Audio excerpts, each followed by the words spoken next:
ओम महालक्ष्मी नमः. ओम दुर्गा माताये नमः. सर्व मंगल मांगल्ये शिवे सर्वार्थ साधके शरण्ये त्र्यंबके गौरी नारायणी नमोस्तुते. आता पवित्र असा नवरात्र उत्सव चालू आहे. तर नवरात्रीच्या प्रत्येक दिवसाची मी तुम्हाला व्रतकथा सांगणार आहे. त्यामुळे व्हिडिओ स्किप न करता शेवटपर्यंत जरूर बघा. चॅनलमध्ये नवीन असाल तर चॅनल लाईक करा आणि सबस्क्राईब देखील करा. तसेच कमेंटमध्ये ओम महालक्ष्मी नमः किंवा ओम दुर्गा माताये नमः किंवा ओम कृष्मांडाय माताये नमः लिहायला विसरू नका. आज आहे नवरात्रीचा चौथा दिवस. तर आपण कृष्मांडा माताची कथा ही ऐकणार आहोत. विश्वाची आई कृष्मांडा, जिचे तेज लाखो सूर्यांसारखे आहे आणि या विश्वाच्या निर्मितीचे कारण नमो देवी महेश्वरी, कृष्मांडा रूपात संपूर्ण विश्वाची आई असलेल्या, जिचे तेज लाखो सूर्यांसारखे आहे आणि या विश्वाच्या निर्मितीचे कारण असलेल्या देवी महेश्वरीला माझा मनापासून नमस्कार. जय माता दी, तुला नमस्कार. आई कृष्मांडा यांचा आशीर्वाद तुम्हा सर्वांवरती सदैव राहोत. जेव्हा दिवस नव्हता, रात्र नव्हती, आकाश नव्हते, पृथ्वी नव्हती, कोणताही प्राणी किंवा वनस्पती नव्हती, तेव्हा संपूर्ण विश्व दाट अंधारात झाकलेले होते. सर्वत्र फक्त शून्यता होती आणि कोणताही घटक प्रकट झाला नव्हता. ही अवस्था अनंत काळापर्यंत चालू राहिली, जोपर्यंत एक देवी शक्ती प्रकट झाली नाही. ती शक्ती स्वरूपात अमर्याद होती, जिचे तेज अनंत होते आणि जिचे तेज संपूर्ण शून्याला प्रकाशित करत होते. आणि ती शक्ती म्हणजे माता कृष्मांडा, जिने तिच्या गोड हास्याने हे विश्व निर्माण केले. जेव्हा संपूर्ण विश्व घनदाट अंधारात होते, तेव्हा देवीने तिच्या मऊ हास्याने ज्या क्षणी ती हसली, तिने प्रकाश निर्माण केला. तिच्या हास्याने ऊर्जा सोडली, ज्यामुळे सूर्य, चंद्र, ग्रह आणि तारे प्रकट झाले. देवीचे तेज अफाट होते. तिचे रूप लाखो सूर्यांसारखे दिव्य वैभवाने युक्त होते. तिच्या 8 हातांच्या रूपाने तिच्या हातात दिव्य शस्त्रे होती. कमळ, गदा, चक्र, धनुष्यबाण, अमृतपात्र आणि जपमाळ तिने एका हातात वरद मुद्रा धरली होती. ती तिच्या भक्तांना आशीर्वाद देण्यासाठी तिच्या सदैव तयार उपस्थितीचे संकेत देत होती. देवीने तिचे सौम्य हास्य पसरवले आणि त्याच क्षणी एक दिव्य ऊर्जा संपूर्ण आकाशात पसरली. या ऊर्जेपासून सृष्टीचे पहिले रूप वैश्विक अंडे प्रकट झाले. हे अंडे अफाट दिव्य प्रकाशाने भरले गेले आणि हळूहळू त्यातून विश्वाचा विस्तार होऊ लागला. म्हणूनच आईला कृष्मांडा असे म्हटले गेले, कारण तिने कु म्हणजेच लहान, उष्मा म्हणजे ऊर्जा किंवा प्रकाश आणि अंड म्हणजे वैश्विक अंडी हे शब्द स्वतःमध्ये धारण केले आणि विश्वाला जन्म दिला. हे वैश्विक अंडी विकसित होताच आई कृष्मांडाने तिची शक्ती सोडली. त्यातून 3 प्राथमिक शक्ती निर्माण झाल्या. सत्वगुण, जी शांत ज्ञानाने भरलेली होती, रजोगुण आणि तमोगुण, विनाशकारी आणि संतुलन राखणारी. या 3 गुणांच्या प्रभावाखाली सृष्टीच्या पहिल्या स्तराची निर्मिती सुरू झाली. आई कृष्मांडाने सूर्य, चंद्र, ग्रह आणि तारे यांना जन्म दिला. तिने तिच्या तेजाचा एक भाग सूर्यामध्ये ओतला, ज्यामुळे तीव्र प्रकाश निर्माण झाला. देवतेचे हे रूप सूर्यमालेतच वास करते, म्हणूनच तिला सूर्याच्या शक्तीची अधिष्ठात्री देवता देखील म्हटले जाते. जेव्हा विश्वाची निर्मिती ब्रह्मांडाच्या अंडापासून होत होती, तेव्हा माँ कृष्मांडाने तिच्या तेजाने पहिले देव निर्माण केले. प्रथम तिने महादेव शिवाला जन्म दिला, जो विश्वाचा संहारकर्ता आणि योगाचा आधार बनला. नंतर तिने भगवान विष्णू प्रकट केले, जे विश्वाचे रक्षणकर्ता बनले. अखेर देवीने ब्रह्माची निर्मिती केली आणि विश्वाची निर्मिती करण्याचे काम त्यांच्यावर सोपवले. ब्रह्मा, विष्णू आणि महेश यांना शक्ती प्रदान केल्यानंतर माँ कृष्मांडाने देवांची निर्मिती केली. तिने स्वर्ग, पृथ्वी आणि पाताळ निर्माण केले. तिने 4ही देशांना तेजस्वी दिव्य ऊर्जा प्रसारित केली आणि विश्वात संतुलन स्थापित केले. तिच्या तेजाने माँ कृष्मांडाने पृथ्वी, पाणी, अग्नी, वायू आणि आकाश ही 5 घटकांची निर्मिती केली.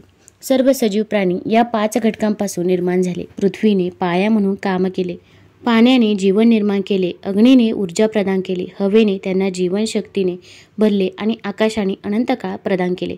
देवीच्या शक्तीने संपूर्ण विश्व जिवंत झाले. पाण्यात लाटा उगवू लागल्या, पृथ्वीवर हिरवळ पसरली, अग्नीमुळे उष्णता निर्माण झाली, वायू गतिमान झाला आणि आकाशातील ताऱ्यांची स्थिती निश्चित झाली. कृष्मांडाने सूर्य, चंद्र, मंगळ, बुध, गुरु, शुक्र, शनी, राहू आणि केतू यांना त्यांच्या कर्मानुसार स्थान दिले आणि त्यांना विश्वाचे शासन करण्यासाठी महत्त्वाच्या शक्ती दिल्या. तिने सूर्याला सर्व ग्रहांचा स्वामी बनवले, जेणेकरून त्याची ऊर्जा जीवन टिकवू शकेल. जेव्हा सृष्टीची सुरुवात झाली, तेव्हा देवीने हे देखील सुनिश्चित केले की संपूर्ण विश्वात ऊर्जा आहे. ऊर्जाचा संतुलित प्रवाह सुनिश्चित करण्यासाठी तिने काळाचे चक्र तयार केले, त्यामुळे रात्र आणि दिवस निर्माण झाले. तिने ऋतूंचा क्रम निश्चित केला आणि विश्वाच्या कार्यासाठी आवश्यक नियम स्थापित केले. कृष्मांडाला हे समजले की विश्वाच्या निर्मितीसोबतच ते टिकवून ठेवण्यासाठी एक शक्ती देखील आवश्यक असेल. त्यानंतर तिने स्वतःच्या तेजातून आणखी एक शक्ती निर्माण केली, जी नंतर महादुर्गा म्हणून ओळखली जाऊ लागली. हीच शक्ती नंतर राक्षसांचा नाश करण्यासाठी अवतार घेईल. जेव्हा कृष्मांडाने तिच्या सौम्य हास्याने विश्वाची निर्मिती केली आणि 5 महान ग्रहांचा विस्तार झाला, तेव्हा तिला जाणवले की विश्वात संतुलन राखण्यासाठी विविध शक्तींची निर्मिती आवश्यक आहे. त्यानंतर तिने तिच्या दैवी शक्तीने देवांची निर्मिती केली, परंतु तिला हे जाणवले की केवळ अस्तित्व पुरेसं नाही.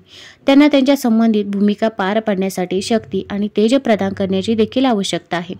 आई कृष्मांडाने प्रथम तिच्या तेजाचा एक भाग सूर्यदेवाला बहाल केला. तिने सूर्यप्रकाश दिला आणि संपूर्ण विश्वात प्रकाश पसरवणारा आणि जीवनाच्या विकासाचा मार्ग मोकळा करणारा ऊर्जेचा स्तोत्र निर्माण झाला. देवीने म्हटले, हे सूर्य, तू या सृष्टीचा जीवन स्तोत्र होशील. माझ्या तेजाचा एक भाग आत्मसात करून तू पृथ्वी, आकाश आणि सर्व जगाला तुझ्या किरणांनी अनंत काळासाठी प्रकाशित करशील. तू काळाच्या चक्रावर नियंत्रण ठेवशील आणि संपूर्ण सृष्टीला जीवन देणारी ऊर्जा प्रदान करशील. सूर्याने देवीला नमन केले आणि त्याच्या निर्धारित वेगाने जगात प्रकाश पसरवू लागला. आई कृष्मांडाच्या तेजाने सूर्याच्या किरणांना अद्भुत उबदारपणा आणि जीवन देणारी शक्ती दिली. त्यानंतर देवीने चंद्रदेवाची निर्मिती केली आणि त्याला आशीर्वाद दिला. तिने त्याला शांत, सौम्य आणि सुखदायक चंद्रप्रकाश बहाल केला. ती म्हणाली, हे चंद्रा, तू या विश्वाला थंड करशील. जेव्हा सूर्याची उष्णता वाढेल तेव्हा तू तुझ्या शीतल किरणांनी पृथ्वीला शांत करशील. तुझी ऊर्जा पाण्यात शोषली जाईल. तिचे जीवन देणाऱ्या शक्तीत रूपांतर होईल. तू भावना आणि मनाचे संतुलन देखील करशील.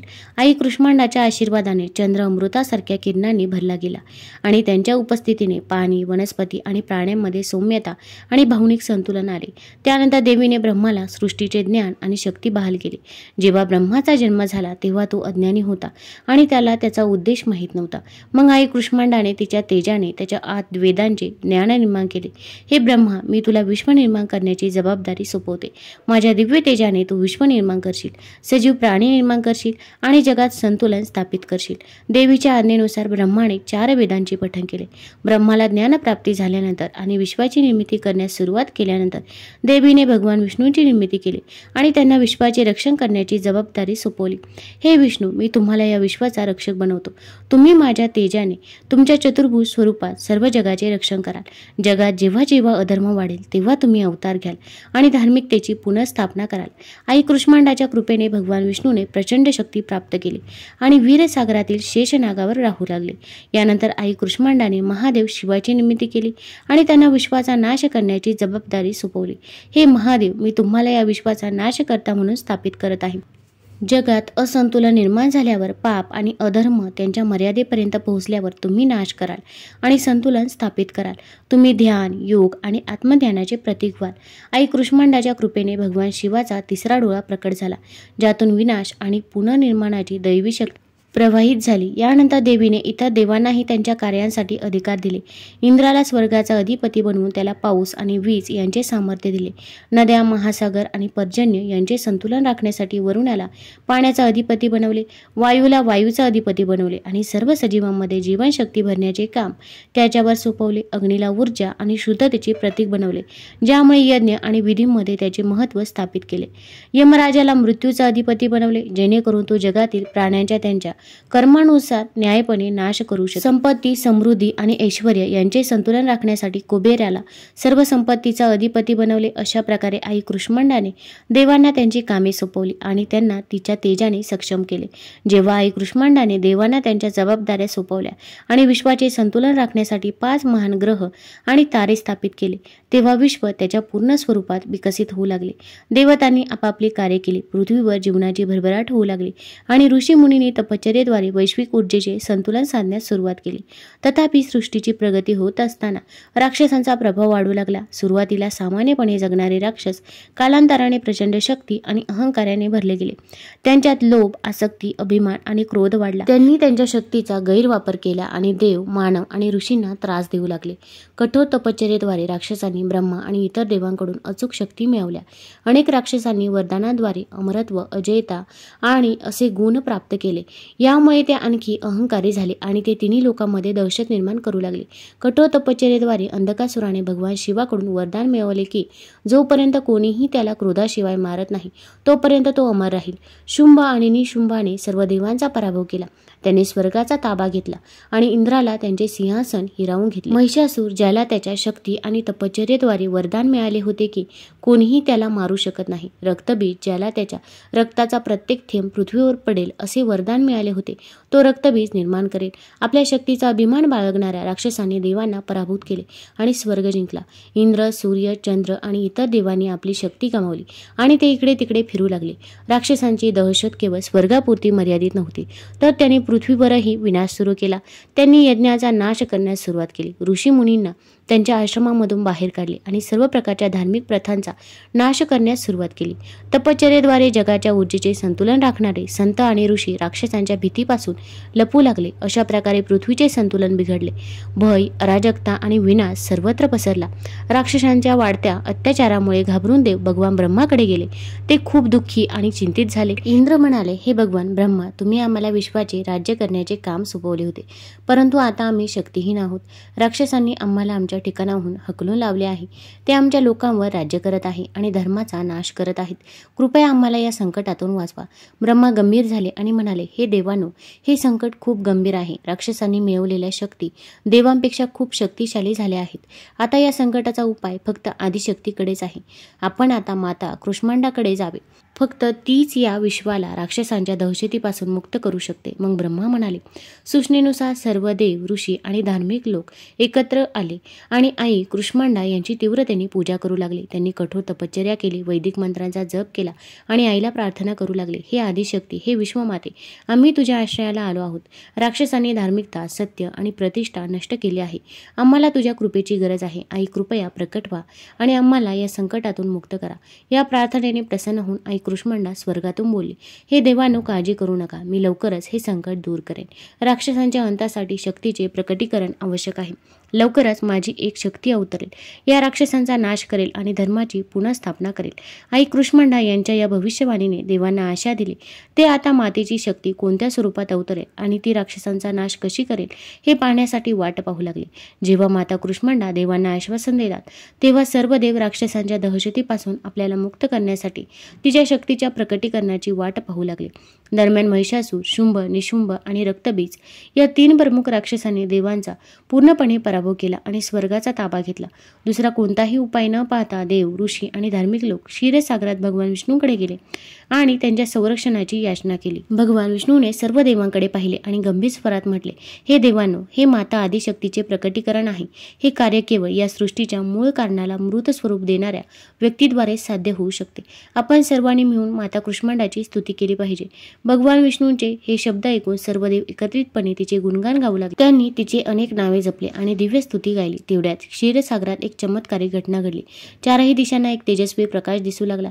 प्रकाश पसरू लागला. या प्रकाशाच्या मध्यभागी माता कुष्मांडाचे दिव्य रूप प्रकट झाले. तिने मंद हास्याने देवांकडे पाहिले. माता कुष्मांडाने तिच्या तेजाचा एक भाग वेगळा केला आणि त्यातून एक दिव्य शक्ती माता दुर्गा उदयास आली.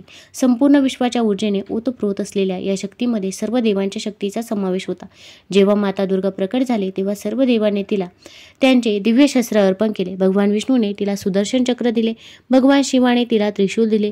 भगवान इंद्राने तिला वज्र दिले. भगवान वरुणाने तिला शंख दिला. भगवान अग्नीने तिला अग्निशस्त्र दिले. कुबेराने तिला आपले अक्षय धन बहाल केले. भगवान सूर्याने तिला अतुलनीय तेज दिले. माता दुर्गेने राक्षसांविरुद्ध युद्ध करण्याचा संकल्प करताच संपूर्ण विश्वात एक दिव्य गर्जना झाली. हे ऐकून राक्षसांचा सेनापती महिषासूर क्रोधित झाला. महिषासुराने आपले दूत पाठवले आणि माता दुर्गेला संदेश पाठवला, हे देवी, तू अत्यंत सुंदर आहेस. हो, मी तुझ्या सौंदर्याने मोहित झालो आहे. माझी राणी हो, नाहीतर युद्धाची तयारी कर. मग माता दुर्गे मंद हास्य करत म्हणाली, हे दृष्टा, तू अधर्माचा मार्ग निवडला आहेस, त्यामुळे तुझा अंत निश्चित आहे. आता युद्ध हे तुझे अंतिम सत्य असेल. यानंतर एक भयंकर युद्ध झाले. महिषासुराने अनेक रूपे धारण केली. तो सिंह बनला, पण माता दुर्गेने लगेच त्याचा पराभव केला. तो हत्तीमध्ये रूपांतरित झाला आणि पर्वत उपटून देवीवर फेकू लागला, पण देवीने आपल्या तलवारीने त्यांना तोडून टाकले. तो एक भयानक राक्षस बनला, ज्याने अनेक भ्रामक रूपे धारण केली, पण मातेने त्यालाही पराभूत केले. शेवटी जेव्हा महिषासुराने म्हशीचे रूप धारण केले, तेव्हा माता दुर्गेने तिच्या त्रिशूलाने त्याचे हृदय हे कापले. महिषासूर वेदनेने जमिनीवर पडला आणि त्याचा अंत झाला. महिषासूर मारल्यानंतर रक्तबीज आणि शुंभ निशुंभ यांचाही अंत झाला. त्याचप्रमाणे मातेच्या हातून जेव्हा सर्व राक्षसांचे सार संपले, तेव्हा देवांनी येऊन माता दुर्गेची स्तुती केली. इंद्र म्हणाला, हे माता, तू आम्हाला या संकटातून मुक्त केले आहेस. तुझ्या कृपेने धर्म पुन्हा स्थापित होईल.